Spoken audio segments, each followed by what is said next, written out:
Hello there, my crafty friends. It's Ashley Pfeiffer, the maker behind Stamped AF.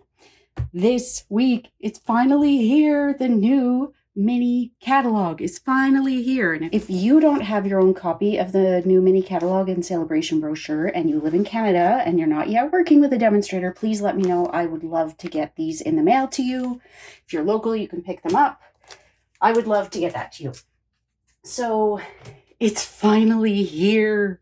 If you're watching this on the day that I have released it, tomorrow's the day. Tuesday, January 5th, you can get your hands on this and so many other wonderful products. And to celebrate using the sweet ice cream set, I've done my manicure to match, as usual. Chocolate chip cookie dough is my fave. So I have a really fun card. If you love the idea of a slimline card without using a ton of cardstock and without the trouble of a custom envelope, all that stuff, then enter this fun fold. So we've got happy birthday in plain old vanilla with sprinkles on top and all of these extra scoops. Now I know it looks kind of funny there, but that is what has to happen in order for it to fold. And I thought it'd be really cute if that one went on top, but as you can see, there's a little bit of dimension there. So this is also a little different in that it is a side folding card. So not only do you have all of that room to write if you really wanted to, but your recipient can open it up and see what's in there. Now, usually when I've done a card like this, it's with a top folding card, but I find that it's not quite as strong. So having it a side folding with this little element makes it all the more fun, right? So let me show you how I made this. It's really quite simple, and who doesn't love a punch bundle? If you would like to get your hands on this and you live in Canada, my BOGO sale for all of the August to December products is on Tuesday, January 5th at 7:00 p.m. Central Time. And you can choose my retired products and then purchase these or anything within the catalog. So if you have any questions, just shoot me an email, stampedaf@gmail.com. If you'd like the link for that Zoom meeting, then shoot me an email, comment, whatever. So let's get down to this. It's really not a hard card to do. So this is a 4 1/4 by 11 piece of cardstock. So it's still half a piece of cardstock, but you could get 2 out of 1 sheet. So I have scored it at 5 3/8 and 8 1/8.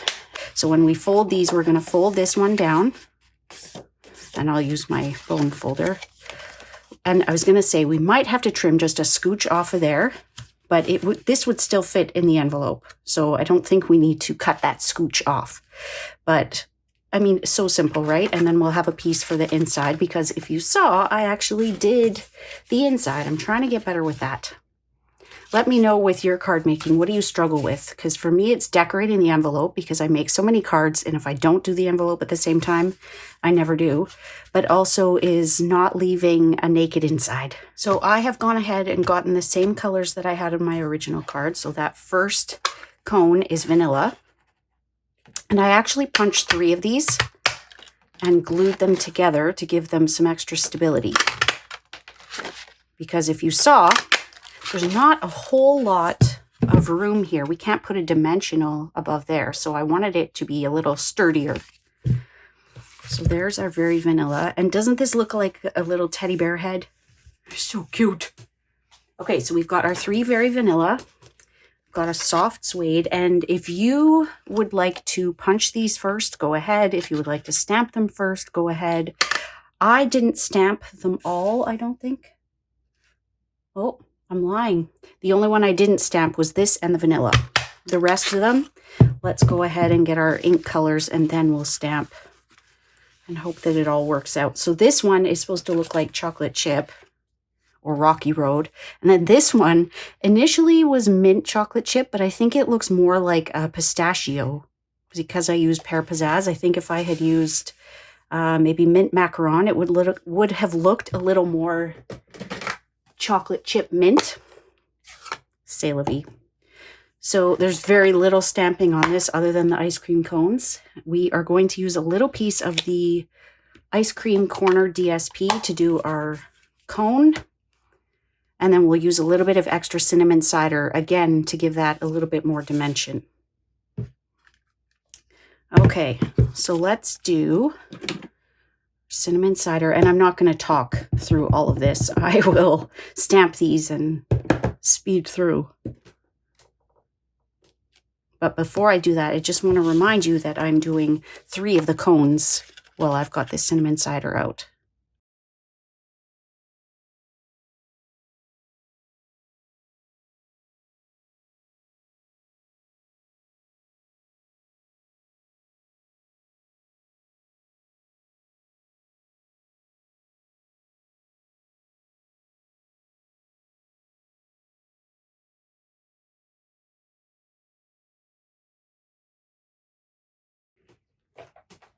Okay, so this is the Ice Cream Corner DSP. It is fantastic.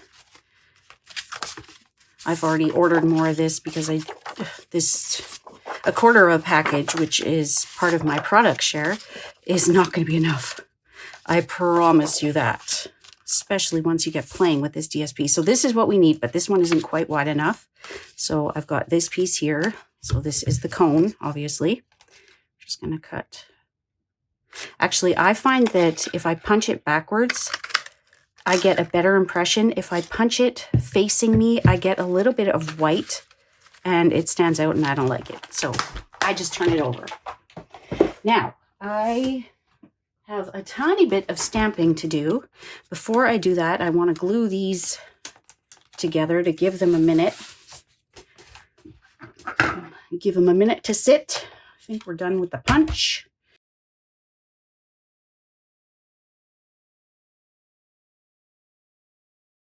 This wouldn't make much sense if we had Happy Birthday with sprinkles on top with no sprinkles. So I used Rococo Rose to put some of the sprinkles on the Blushing Bride ice cream. Take this out. Grab those sprinkles. We also need these little dots. So put that on one, this on the other. This will be our Rococo Rose sprinkles. So that is the very top layer. We're going to take out that Pear Pizzazz so that we can do our little bit of chocolate, and I use soft suede for that. Sorry, that clicking is probably super annoying when I'm, trying to talk. Almost used the wrong one. So I don't care that this is going off of my stamped image. You probably can't even really see, but it goes to the edge instead of just where I've stamped. If you want it masked, that could be a bit of a challenge. I would just embrace the fact that it's going all the way to the edge. And then I went over top of some just so that it looked a little bit darker. You could also bring in early espresso. I mean, this has a lot of mint or whatever that is. And if you don't like it, if you go too far, just turn it over and re-stamp the green part. And then one more has... Oh, 2 more. Okay, we're not done with that one yet. On the soft suede, we are going to do, you know what? I don't like that. It's too much. So I will restamp that. We're going to put cinnamon cider sprinkles and soft suede dots. And let's go a little more conservative this time. Okay, so there we go. And then on this one, I'm not sure I'm going to stamp it again. I might just leave it like this. And then you don't have to worry about it going to the edges. Okay, so there's our mint chocolate chip and our Rocky Road, whatever it is. And then we need our cinnamon cider with some sprinkles. Or splinkles, as my daughter called them. That's going back quite a way. But we, to this day, still call them splinkles because of that. So S-P-L-I-N-K-L-E-S. Splinkles. So now, oh, I'm not done with that cinnamon cider. Now we can start to assemble. I will wait to put my sentiment on until I've got everything laid out. So I'm just going to use some Stampin' Seal to adhere this.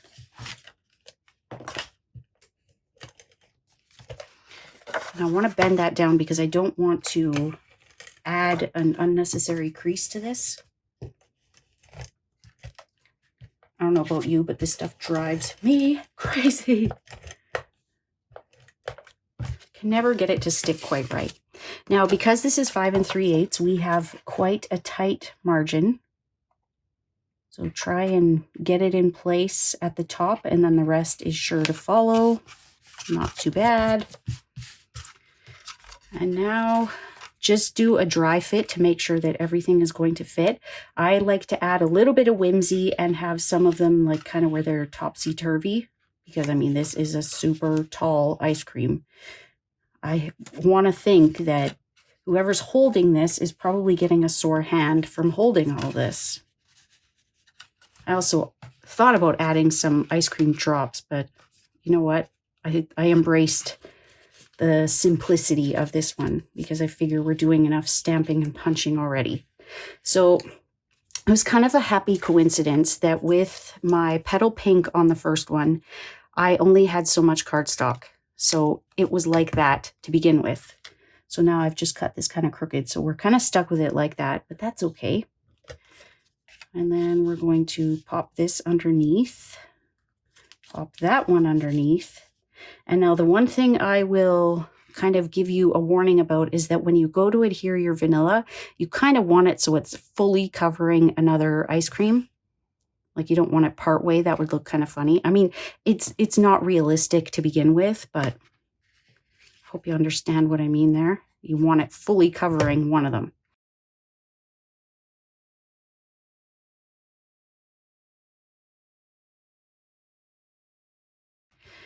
Now we're going to close this, and I'm going to put this right there. So I didn't have to cover the purple one like I did the first time because everything's a little bit lower, which is okay. But I'm going to put some glue on here. I'm also going to use some of a leftover piece of the foam adhesive strips that I have. I figured it was better to put that all along the part instead of, where did I put it? I put it right along here. So I figured it was better to have that than a couple of dimensionals because at least this covers the whole span. So I lied. We're not using glue on this part. We're using foam adhesive strips. So lay that back down. Really doesn't matter too much where this goes since I don't have a cone to cover. And then we'll put a little bit of glue on our self-dimensional cone. There we go. Give that a second to set. I'm just going to grab a mat. And we're going to do our sentiments, but I'm going to open it all up to do that. So we're going to grab Happy Birthday, and this is such a beautiful and wide stamp, like a beautiful and wide sentiment, that it can be hard to fit it in little areas. Okay, so we're putting with sprinkles on top as well. I'll wait till I'm done that one. So I want to keep this open when I stamp it. I don't want it over there because I've got dimension here, and I will only get a partial image if I do that. So open it all the way back up and just make sure that it'll fit. And give it a good press. I do a little bit of a rock, and there we go. Gorgeous. Isn't that a gorgeous font? I love it. I love it. I love it. I love it. Okay, so let's not get this in ink. I'm just going to trim it down to 4 by 5 1/4. And I don't measure that 5 1/4. I basically take the same or close off what I did this side. So you can see those are pretty close. I basically just look at what's underneath. But I think I've trained my eye now to this point so that it knows how much or how little to trim off. Because sometimes, although my Stampin' Trimmer is right to my left, like it's a foot to my left, sometimes I'm too lazy. Okay, so we're just going to close that up and pop this in here. So this is a traditional mat, so we've got the 1/4 inch. And now I want to stamp Hope It's Sweet, but I'm going to off-center. And I'm going to take my DSP, which I had already put back, and I'm just going to put in a tiny little strip just for some fun. So you can see I use that stripe initially. Probably don't have any of it left. Oh, here we go. Ooh, no, I want that for something else. So we're just going to take off a little bit. I like that it's the horizontal stripes because we get all of the color. Okay, so we're still taking it out about that petal pink. This time I'm not going to lay it down. Got cinnamon, cider, and soft suede all over my fingers. And now glue. Okay, and this is just to bring a little fun and whimsy to the inside of the card. You don't want to move it around as much as I just did. Tremor. Okay, I'm not going to close that yet because it's going to stick, but there we go. I hope that you love that. If you make your own, I would love to see it. You can tag me at StampedAF on Facebook, Instagram. You can share it to my Facebook page. I know it looks super plain when it's closed, but just look at that rainbow. Okay, if this was your first time, welcome. I hope you will consider hitting that subscribe button and catch a new video each and every week. And we'll see you soon, my crafty friends. Bye.